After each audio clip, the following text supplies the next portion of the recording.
عظم قدر جاه محمد وأنا له فضل عليه عظيما. وفي محكم التنزيل قال لخلقه صلوا عليه وسلموا تسليما. And I have been reading this chapter again and rereading it. And even before, when we had a study group, I was reading it once before and doing and after. And every time I read this, new meanings pop up. And so you will have your own understandings and I will have mine. So the first chapter is called The Truth of Certainty. And there are like 3 levels of truth, of certainty. So there is the truth of certainty. Should I write them down? There's the eye of certainty and there's the law of certainty. And Atya will go into the law of certainty. Lore, L-O-R-E. Lore. Yes. Okay. So the truth of certainty is the essence. It's like the garden of the essence. They describe it as a garden where everything is complete and nothing can access because everything is there already. It's complete, it's intact. And it's sort of where everything is oneness with the other. The ultimate. And then we have the eye of certainty, which is sort of placed here in the heart of us, I would say. And if you purify your heart and seek a certain way of living, which they also describe, you can sort of reach closer to that certainty of the eye of certainty. And so it was revealed to the prophets.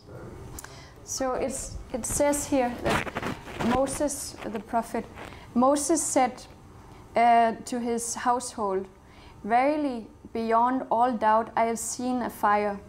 I'll bring you tidings of it, and I'll bring you a flaming brand, that ye may warm yourself." Then, when he reached,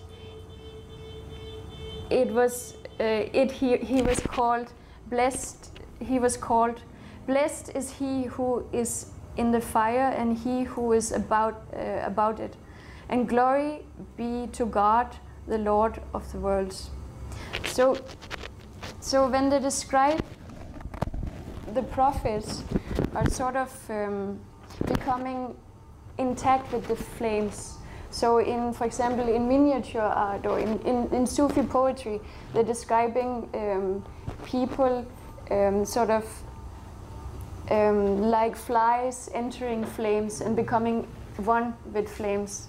So it means that you're giving up your own ego and you are, becoming one with the essence. And so that is the sort of knowledge the prophets has achieved by erasing and sacrificing and erasing their own egos. And it is a process that the Sufi can enter, which is what he in the book called the universal man. And so there's like, he's talking about some of the ways that I would mention, but becoming one and erasing your ego with the otherness is one of the ways, and stare towards perfection and entering this travel, becoming a traveler. And then he's talking about being a slave to other, but not becoming the... I'll read up something on that. So he's talking about how God is the rich and ye are the poor. You or ye?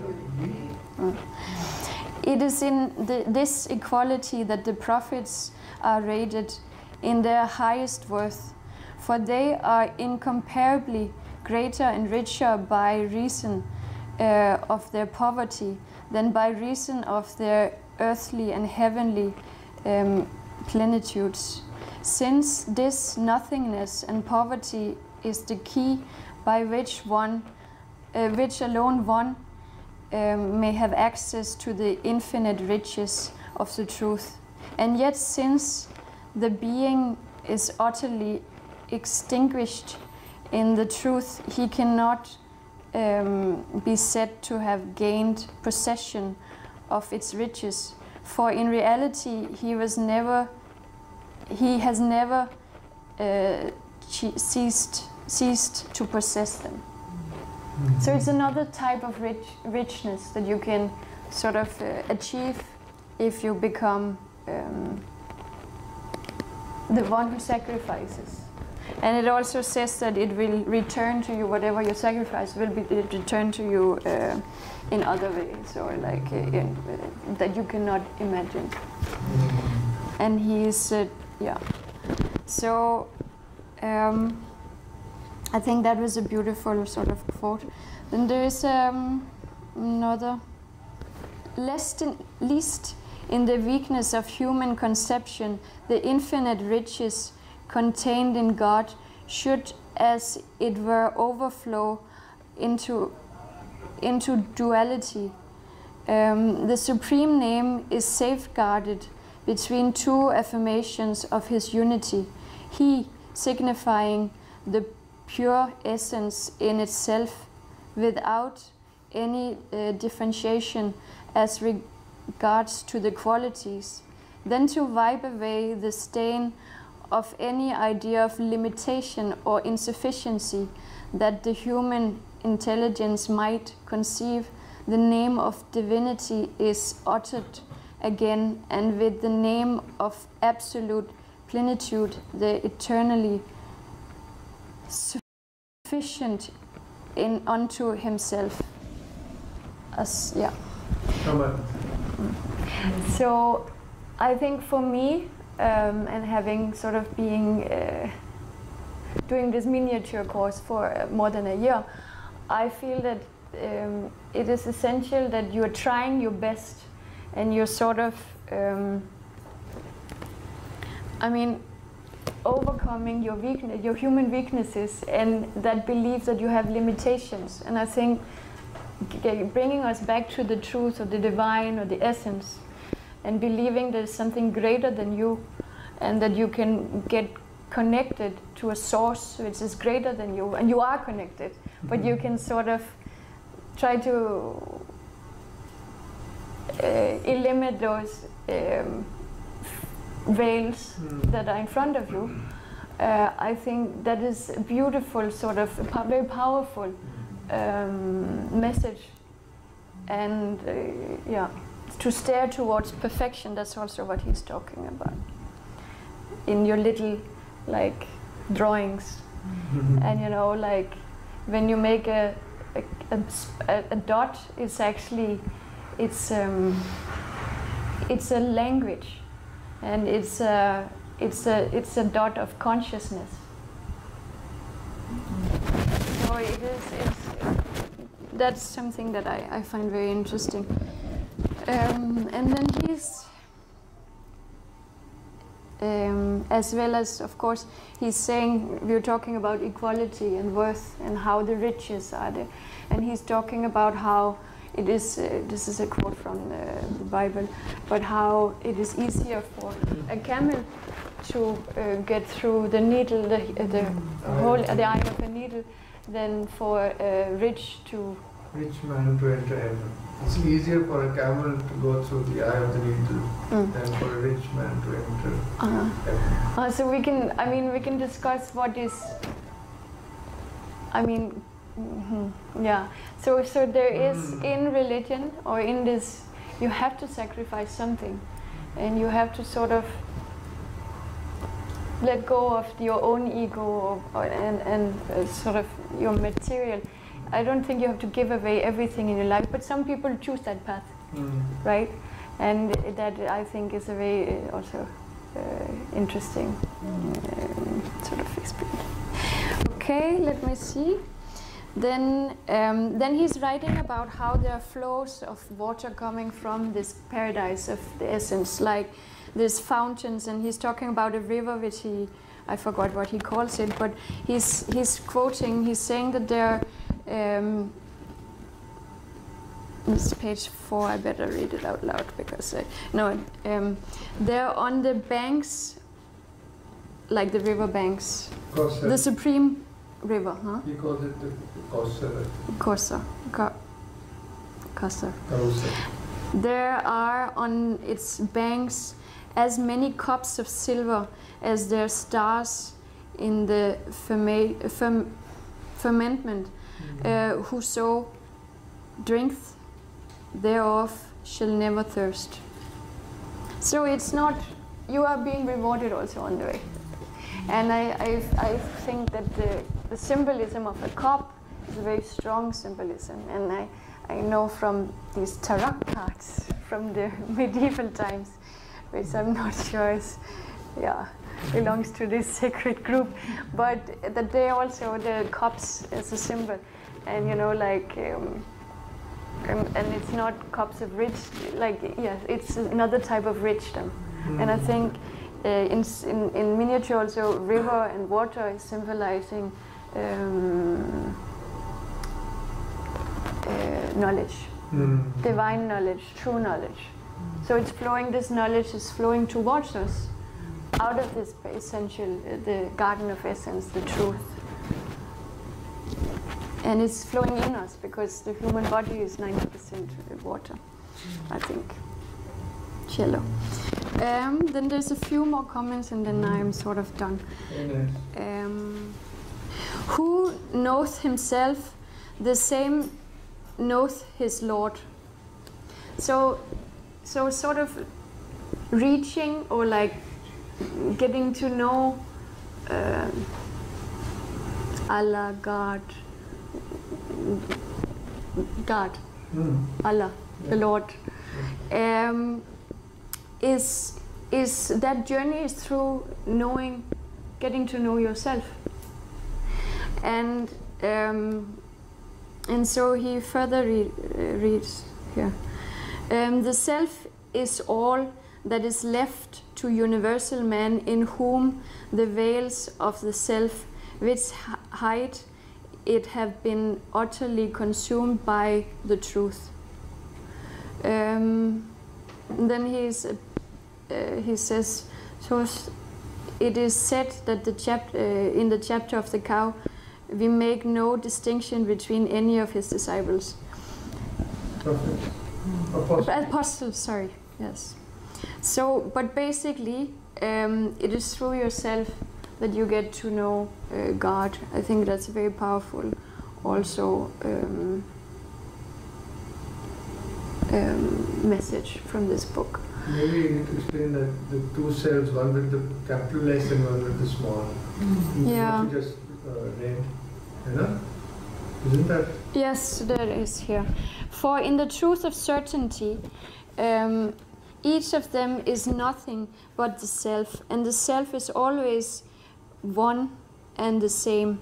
And it was because of the self above all, that the angels were told to prostrate themselves before universal man in the form of Adam. The self, which is the truth of certainty, is one, but it is not one with the oneness of a single thing among many, but with oneness which eternally annihilates all duality, and nothing can be added to it, so as it makes more than one, for it is already infinite. This infinite unity is something called He, Huva, or the essence, Asat. So basically, like there's something basic in this. I think the point, as I understand it, is that we are all interconnected. and we are all interconnected with the source, and we are sort of made in the image of God. So even though we are individuals, we have different attributes, different skills, different competencies. We are made because we have to pursue those, and we are supposed to sort of, because that is and develop those and overcome some of our limitations to access that. Yeah, but we are basically connected, and we are all part of the one. And I think we also will talk about fruit later on, and so yeah. So that which is taken away by extinction is restored in eternity according to the infinite measure of its real self. The different beings are extinguished in the truth as different colors that are reabsorbed into the principal whiteness of light, yet as it were on the other side of the whiteness of the true colors, are the true colors, each incomparably more distinct in the eternal splendor of its reality as revealed in the light of the whiteness than ever it was in its illusory self. And yet at the same time there is no duality and no otherness. I don't know why I'm not coming to these two different selves. Sure. And so then he is writing the last point I want to mention. Universal man, which is sort of the Sufi or the realized true man. Yeah.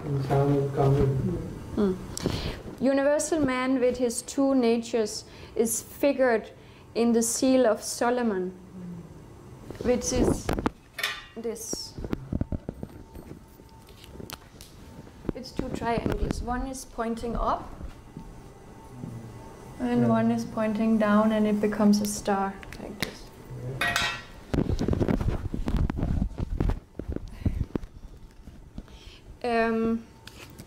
So that is the universal man's two natures, which are figured out in this seal of Solomon, of which the upper and lower triangles represents respectively the divine and the human nature.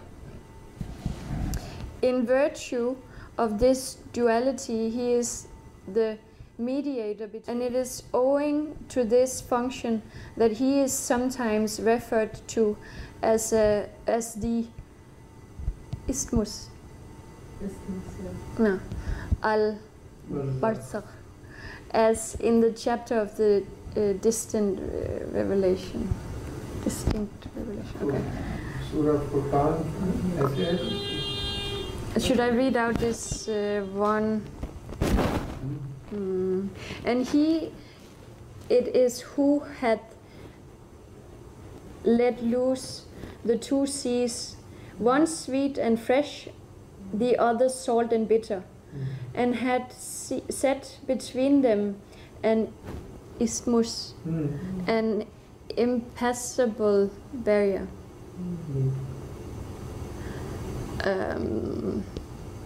Yeah. In his heart alone does the sweet sea of the next world meet the salt sea of this. And by reason of this meeting, his human nature itself is the noblest and best of all earthly things, as is affirmed in the chapter of the fig, which we will come to another time. So one is pointing, one is vertical and one is horizontal. So I think the one that's pointing upwards is the symbolism of man, duality of man, Opposite. Yeah. So he's receiving from God. It's top down. Receiving from God, and he's sort of connected to the earth, and then he's also being the. This is explained in a later chapter. Achyuta. Yes. Exactly. So that's what I wanted to like sort of. That there is the truth of certainty, which is the uttermost, the essence, and this garden of essence where everything is united and complete, and where everyone is in you know, like in Hinduism we were talking about this, you know, they burned the wives whenever a man died, right? It's Hinduism. And so for her to be united with her husband in the next, in heaven basically, in the next world. And so so that is sort of where you eliminate, you know, there is just one. And then we have the eye of certainty, and we have the lore of certainty, which Atya will explain to us.